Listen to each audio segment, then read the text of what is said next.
fruit หมากไม้ชนิดต่างๆ apple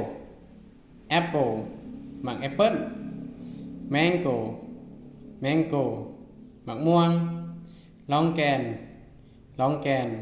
หมากลำไย papaya หมากฮุ้ง jackfruit หมากมี่ strawberry หมากสตรอเบอรี่ watermelon หมากโม dragon fruit หมากมังกร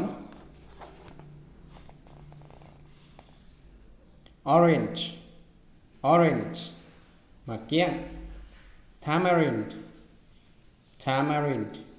หมากขาม banana หมากกล้วย pineapple หมากนัดหรือว่า pineapple นั่นแหละแต่ว่ามันเวลาเฮาอ่านไว้จะเป็น pineapple เนาะ coconut หมากพร้าว grape หมากองุ่นเนาะ